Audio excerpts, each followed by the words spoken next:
ইন্দপুরের বাংলা আগামী দিন ক্লাবের উদ্যোগে রক্তদান শিবির হলো। রবিবার ক্লাব প্রাঙ্গণে শিবিরের উদ্বোধন করেন এলাকার চিকিৎসক রামেশ্বর মুখোপাধ্যায়।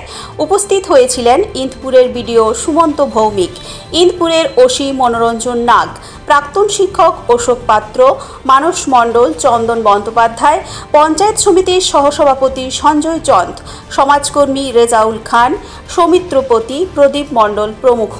ক্লাবের তরফে রবিশঙ্কর মণ্ডল ও চণ্ডীদাস গোস্বামী জানিয়েছেন, প্রতি বছর ক্লাবের উদ্যোগে রক্তদান শিবির হয়। ক্লাবের রজত জয়ন্তী বর্ষে অষ্টাদশ শিবিরে 22 জন মহিলা সহ মোট 91 জন রক্তদান করেন। শিবিরের রক্ত সংগ্রহ করেন বাঁকুড়া সম্মিলনী মেডিকেল কলেজ ও হাসপাতালের ব্লাড ব্যাংকের কর্মীরা। শিবিরে রক্তদাতাদের উৎসাহ ছিল চোখে পড়ার মতো। আমাদের এবছর আগামী দিন ক্লাবের রজত জয়ন্তী বর্ষ উপলক্ষে আমাদের রক্তদান শিবির প্রতি বছরের না এবছরও হয়েছে। এটা হচ্ছে 18তম রক্তদান শিবির। আমরা এবছর সারা বছর জুড়ে এই রজত জয়ন্তী বর্ষটা আমরা পালন করতে চাইছি। আমাদের ক্লাবের আমরা প্রথম কর্মসূচি নিয়েছি বৃক্ষরোপণ, যেটা খুবই প্রয়োজন। আমাদের দ্বিতীয় কর্মসূচির মধ্যে আজকে রক্তদান শিবির। এই রক্তদান শিবিরটিকে সাফল্যমণ্ডিত করার জন্য এলাকার মানুষের ভীষণ সাড়া পড়েছে।